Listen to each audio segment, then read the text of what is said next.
did you guys think about this revisitation of Deadpool 2?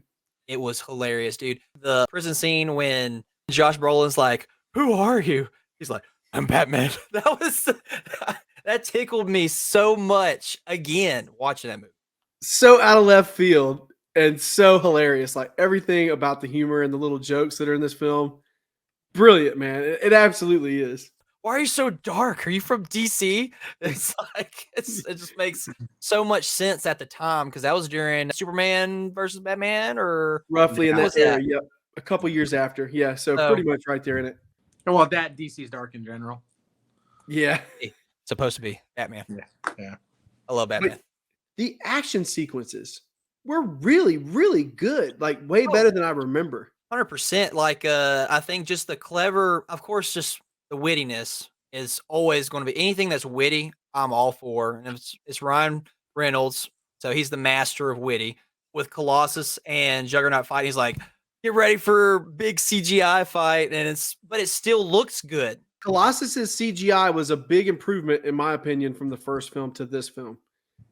Because I actually watched it recently, and that's something I never noticed until I, watched the first one recently, like I said, and then watched this one today. But it's a pretty big improvement from the first Deadpool film, the Colossus CGI. Well, they also had more money. Yeah. Yeah, that was another remarkable thing about that first movie. It was only a $58 million budget. And it still like blew it out of the water. Yeah, on a R-rated film. And he lays it out in this movie too. He's like, it's the Passion of the Christ, and then it's us. With this one, they had a lot more fun. It felt like they had a lot more fun. The writing was just so on point. You got Josh Brolin. Initially, when I found out Josh Brolin was going to be Cable, I was kind of like, because I watched X-Men animated series with Cable, and he was just as bad mother sucker. When I found out it was Josh, I was like, man, I don't think he's, he just seems kind of short.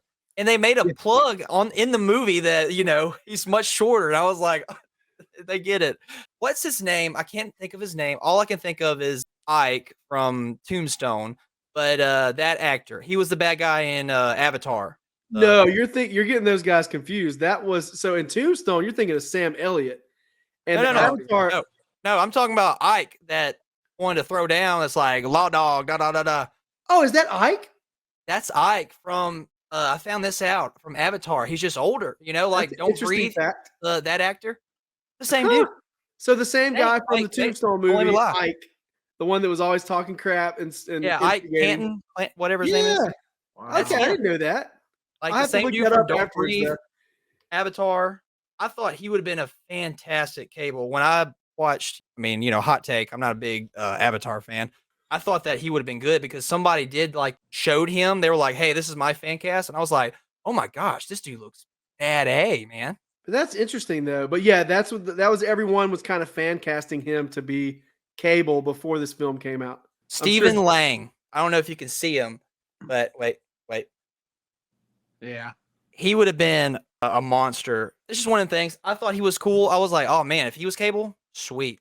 But it's just like with Dave Bautista going to be Marcus Phoenix for Gears of War. I was like, perfect casting.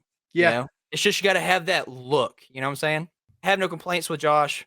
Fantastic. I think he did it really well. Loved all of the Goonie references. Like anything.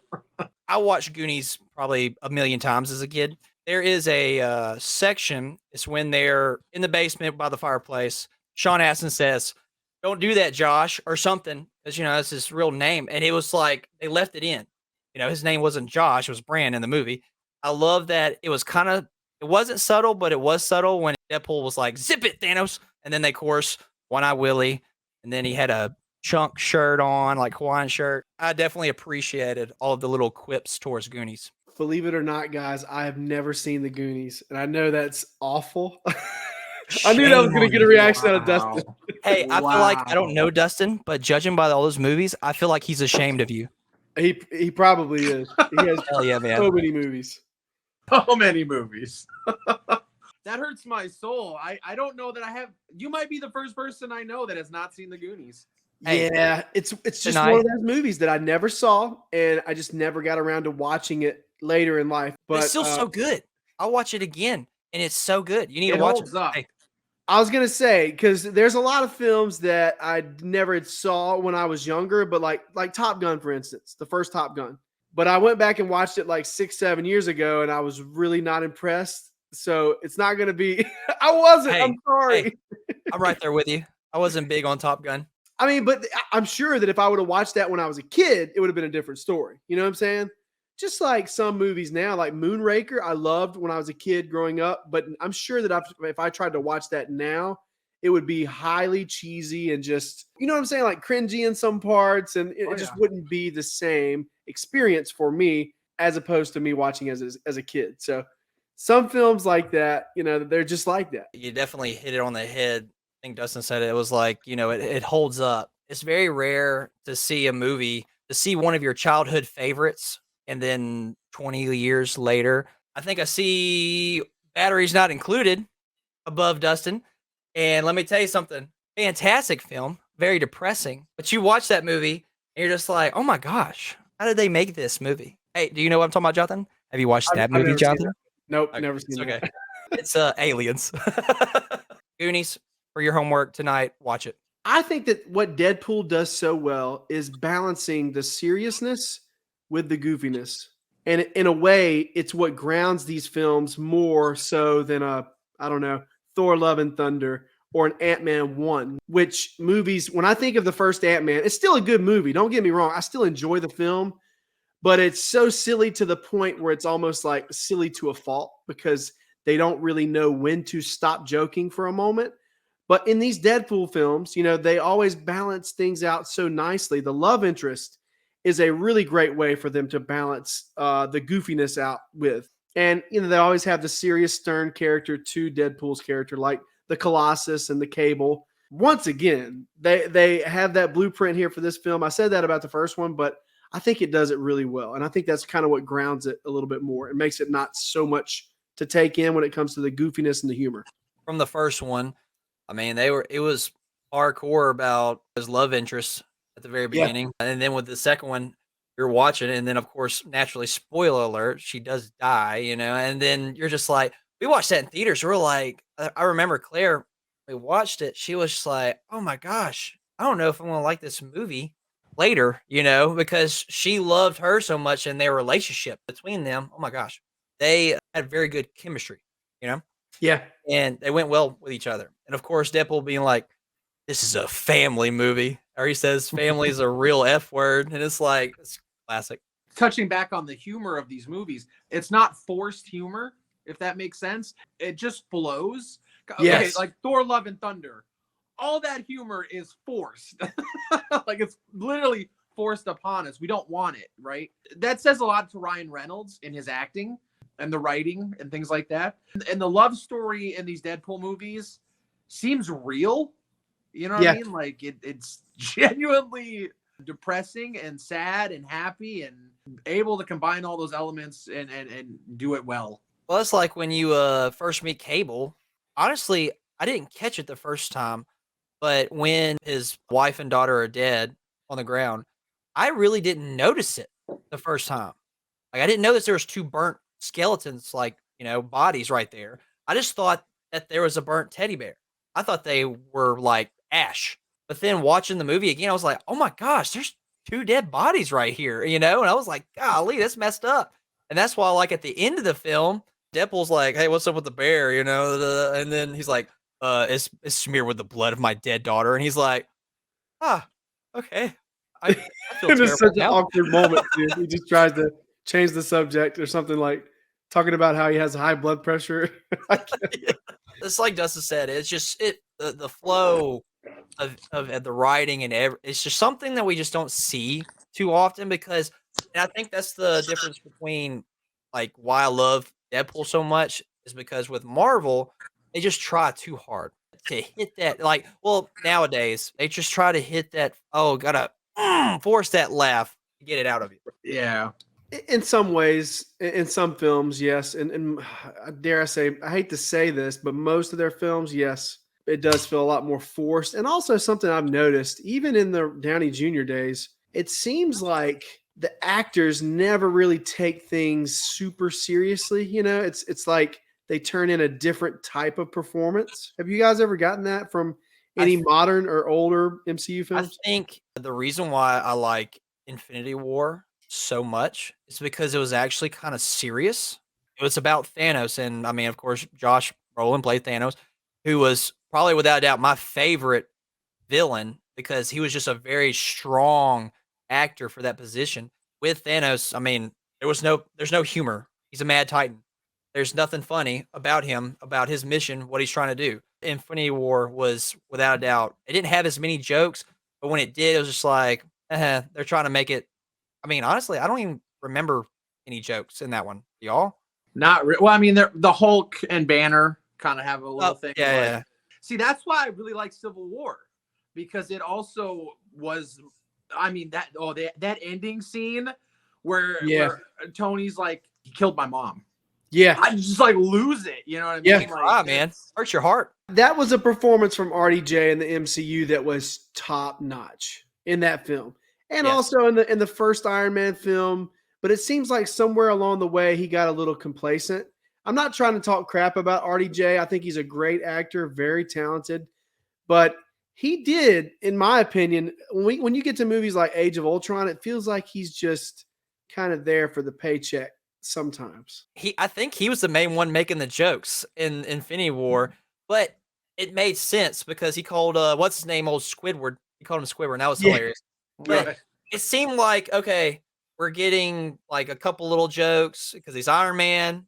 It makes sense, you know. He's witty, so he's going to he has to make some jabs at people. Other than that, I mean, gosh, I don't even think Chris Pratt had a whole lot to say. I think Dave Bautista he was kind of like, was that the one who was like, I'm being very quiet, or was that a different one? That was a different one, I think. Maybe. Speaking of Chris Pratt, though, Chris Pratt was fantastic in Infinity War with the dramatic side too. You know, his whole interaction with Thanos had Gamora, and why didn't she go right or left or whatever? And when he had to kill her, But I think that Infinity War is definitely, I would say it's one of my top favorites because it was actually more serious. It's in the top 3 for me. I think it's number 3 for me. Just when you thought they couldn't top themselves in the with the first intro to the first Deadpool film, the intro to this movie, the way they do the 007-esque Deadpool, like, you know, bouncing the bullets off of his body, and it is just so thoughtful. You know, like you can really tell that not just the first Deadpool, but this Deadpool film, there was so much thought and effort and care and attention put into it. And a lot from Ryan Reynolds. I honestly feel like we talked about this in the first Deadpool review, but this is Ryan Reynolds' baby. I think that he really, truly cares about the character. That's why I'm so excited about the third Deadpool film. Well, isn't like in the comic, if I'm wrong, please tell me. In the comic, like the Deadpool said, if he had an actor to play him, he'd want it to be Ryan Reynolds. I swear that I read that somewhere. Maybe I might be lying, but that could be a newer. He's got a few newer runs over the past 3 years, so yeah, that would. Ryan just made so much sense. Like he's from Canada. I mean, gosh, you know, and then bleed the maple syrup. Ryan is just the wittiest person I know as an actor goes, and he was mainly funded a good bit of this, didn't he? He put a big chunk of his money in it. The first one, there was some money put into it. Yeah. With Juggernaut, I found out he voiced him. Yeah. Because they said they couldn't afford another actor or something. Wow. So he said that he would do it, and they just did some voice, you know, modulation or something. I didn't know that was the reason for that. I read it this morning. I was like, no way. Because I try to be a little bit of a nerd and be like, fun facts about Deadpool. So this second Deadpool film had a budget of 110 million, which I guess, Dustin, is still a relatively lower budget for a modern blockbuster, right? Or is that pretty high? That's pretty up there. No, that's becoming average. 100 to 200 million is for these bigger blockbusters is becoming the average. See, that's what I thought. But then you hear so much people talking about Ant-Man, Quantumania had a budget that ballooned up to 400 million. And to me, I mean, I guess when you include marketing and everything, but to me, $400 million sounds like a crap ton of money. These studios, though, that man, they're seriously spending upwards of $100 million on marketing. No joke. Yeah. Also, Quantumania, it's 99% CGI.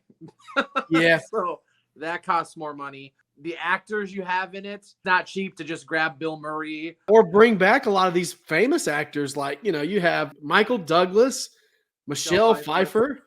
Well, this is also Paul Legends. Rudd's fifth outing as Ant-Man or sixth outing or something. So the more you do it, the more you can ask for. Yep. Wasn't Robert? No, not Robert.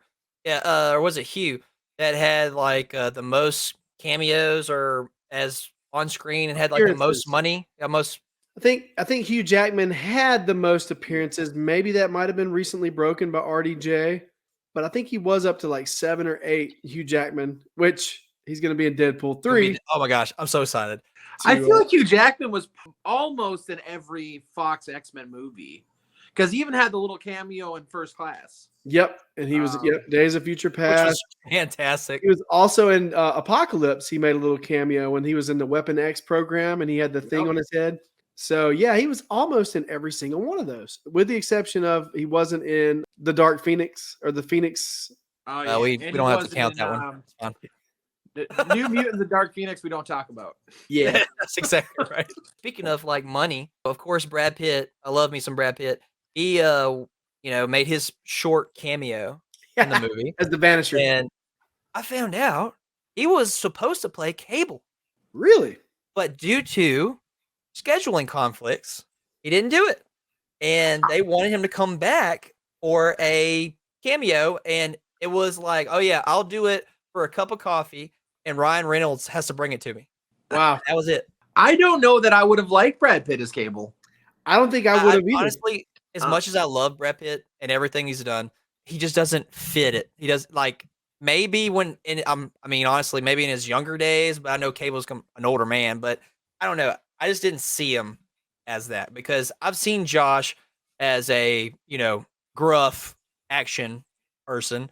And then with Brad, when he plays an action guy, it's almost kind of comical. Yeah, I don't see him in that role. I don't see him in that serious. Yeah, I just don't see it. The X-Men cameo was funny in the X-Mansion. That was pretty great. Because he was talking about that in the first film as well. Like, why do I always see you two guys here? And they're just be able to afford it. I can't. Well, it's true.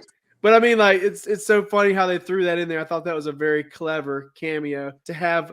Even what's his name? What's the guy that plays the newer version of Beast? Nick Holt. Nick. Yeah. Even Nicholas Holt was in there with full Beast makeup on and everything. That was great. I love that. Xavier, was he in there? Was Professor X in there? I think so, McAvoy was in there. Okay, I'm pretty sure McAvoy was in there too. Yeah, and we saw Evan Peters as Quicksilver in there as well. I love him as Quicksilver. Yes. Easily the best version of Quicksilver that we've seen on the big screen. I've seen Deadpool 2, the extended cut or whatever, unrated edition, whatever you want to call it, and the normal edition. Yeah, and honestly, I prefer the normal. They added some more stuff, which was great. But some stuff, they took away some of the lines he would say from the first one that were, to me, seemed a lot more wittier. I think there was a spot in the bath scene, of course, which is hilarious because he's, wiping his face. He's like, Scoutmaster Kevin? If I remember right, I don't think that was in there. And that was hilarious to me. I might be wrong, but I think they didn't include that part in the unrated version or the extended version, whatever you want to call it. Something I noticed when I watched the regular, I don't think I have the unrated, but they took out the when Deadpool at the end of the film went to go back in time to kill baby Hitler.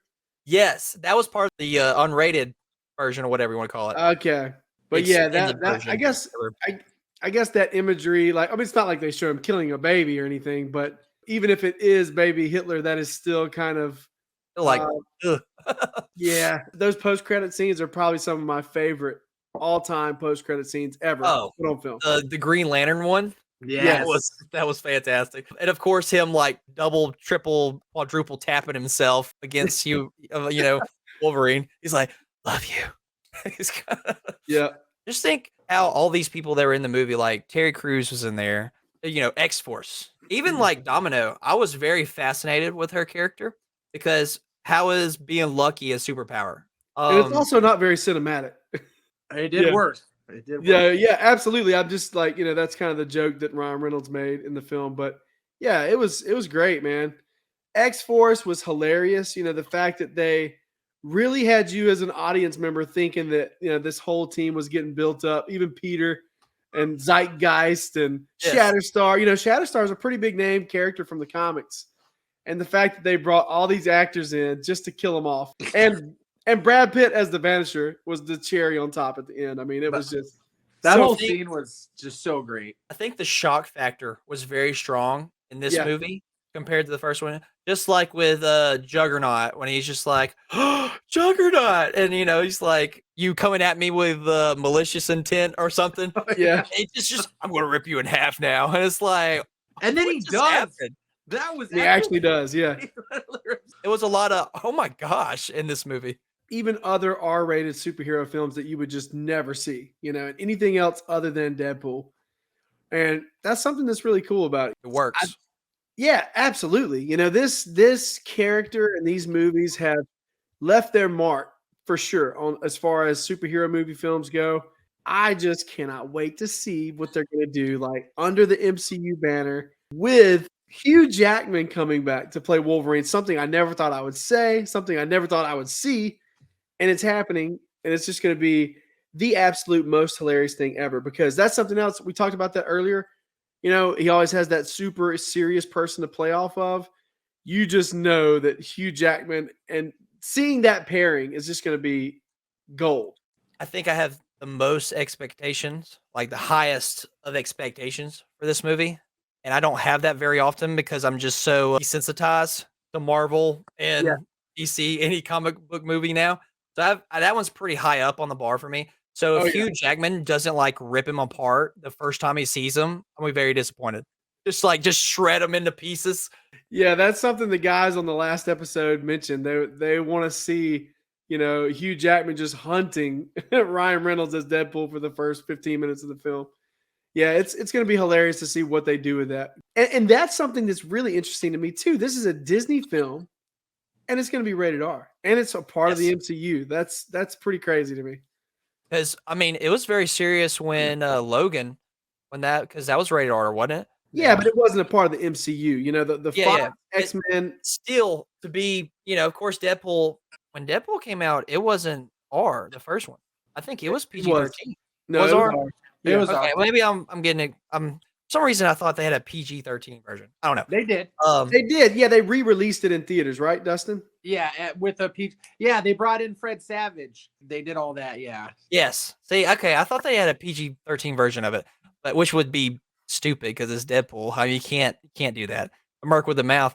It was a very big deal for Hugh to get a R-rated movie because I think he wanted one for a long time. He just couldn't get it. Logan was a masterpiece to me. I think I've only seen it like twice or three times. I was like, I don't think I can watch this movie again because I just get sad, even like depressed when I watch it. Even in moments where you're not really supposed to cry, maybe it's because maybe it's because I have a daughter now, but like that moment where Laura comes out, and she is such a little bad egg. That actress did such a good job. She was so young, when they filmed that, but that moment when she comes out of there and just wrecks those guys, that is so cool. And seeing her and Logan fight together, yeah, I love that film. I think it's hilarious how there's so many Hugh Jackman references already in the first two Deadpool films. This film literally starts out with him pressing the stick. Like a little jab to our hearts because, everybody watched Logan and loved that movie. It is literally like, that's one thing that I will take my hat off to Marvel and Kevin Feige.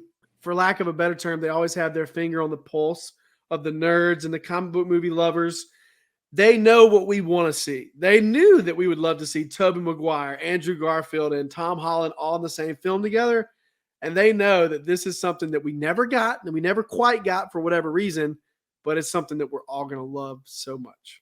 Hugh Jackman didn't want to come. He didn't want to do it. Really? Yeah, because he was supposed to be in Deadpool too. He didn't want to do it. The only reason we're getting him is because of Patrick Stewart. Interesting. Only reason we got him. That invitation was thrown out there to Hugh Jackman from Ryan Reynolds in Deadpool 2. Yeah. Well, that's something else you have to consider, that Deadpool 2 came out after Logan, and maybe at that point he didn't want, to harm the legacy of Logan and Wolverine because he had already died, right? That's probably what the reason was. So, for Hugh, Logan was supposed to be the it for Patrick Stewart, and for Hugh Jackman, they were done. That was it. But then Patrick came back and did Doctor Strange. Yeah. And apparently Patrick Stewart's going to be in Deadpool 3. So that was like, Hugh was like, all right, I'll come back. And see, that's what makes it so hard, because in Deadpool 1 hit the nail on the head. You're like, what universe is this? Is this Stewart or McAvoy? Yeah. It's just how they're going to do it, That I can just hear Patrick Stewart talking to Hugh Jackman in real life in that accent that he plays Charles with. Logan, you have to understand that this is not the same version of Wolverine. This is a whole different variant of Wolverine. You're not going to be harming the legacy of this character. I can just... Well, also, apparently Ryan told Hugh that Deadpool 3 happens before Logan, so it won't do anything to mess that up. Okay. Also, I got to say this. I swear to everything, if I have to watch Patrick Stewart die again, I'm going to lose my stuff. Yeah, he's already died at least 2 times, maybe 3. Dude, he's died like 4 or 5 times. That's right. He got his neck broken by Wanda. He died in X3. He died in Logan. He died in Doctor Strange. Didn't he die in Future Past? The Days of Future Past too? Well, that was probably an alternate timeline, but yeah, you're right, I think. So he died 4 times on screen. We keep watching this man die. Poor guy. But he's so good. Such a great actor. Yeah. It always gets you too when he dies. Oh man. Oh, especially when he dies in Logan. Oh my gosh, the way they did that. Oh, that was rough. because the death in Doctor Strange was just like, it was whatever. Like whatever happening. He got his neck broke. Okay, cool. Man, just seeing Mr. Fantastic, how he died, I was just like, why am I seeing this? This is not right. What about Black Bolt? Like, yeah, his head caved in. Like, that was for a PG-13 Marvel movie. That was pretty. That was intense. It was pretty brutal. And gosh, Captain America, or I guess she's not Captain America. I'm sorry, Carter. Captain Carter. Her getting split in half. They don't show it, but it's pretty obvious what happened. I think with Marvel, they have a hard time trying to get away with that kind of stuff than like Fox Century does. For some reason with X-Men, when someone died, and it could be like a lot more intense feeling than it did with just a Marvel person dying. They probably have more policies in place, I would imagine. Yeah. Since it is technically Disney, right, Dustin? MCU? Yeah.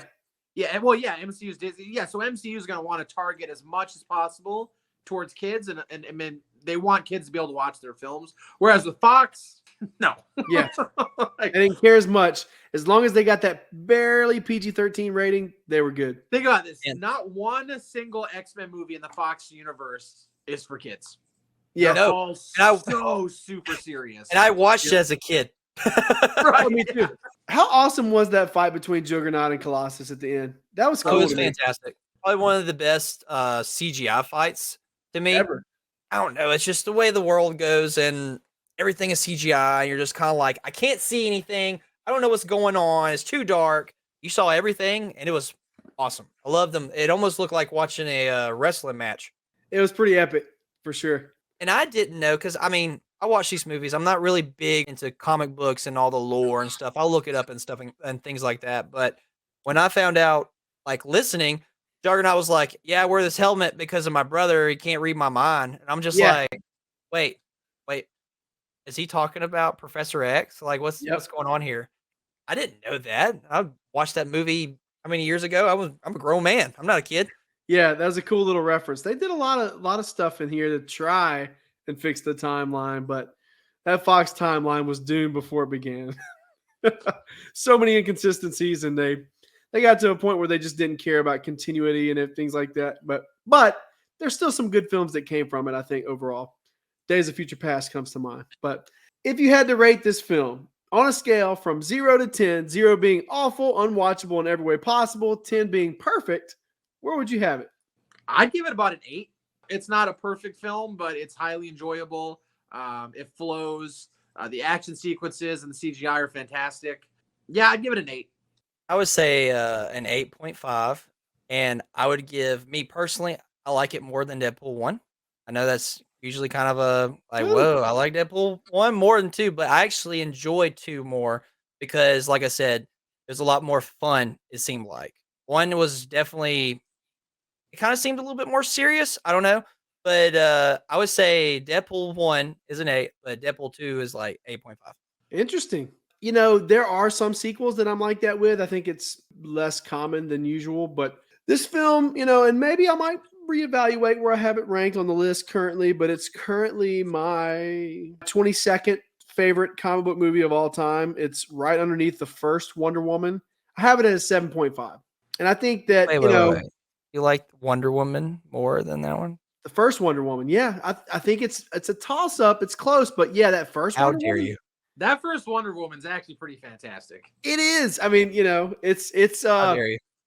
I will say I do have some gripes with the first Wonder Woman film, but at the end of the day, even my 10s, I have a few gripes here and there. That's what we do, right, Dustin? We critique films. Yeah. Every movie I watch is a 10, so F you guys. I appreciate you guys joining me for this discussion. Guys at home, make sure you check us out. TikTok, Instagram at Real Comic Book Cinema. Check out Nerdy Dustin. Dustin, tell us where we can find you on the other socials. You can find me on YouTube with Geek Pulse, and you can find me on TikTok with Movies with Nerdy Dustin 2.0. Guys, until next time, have a great day.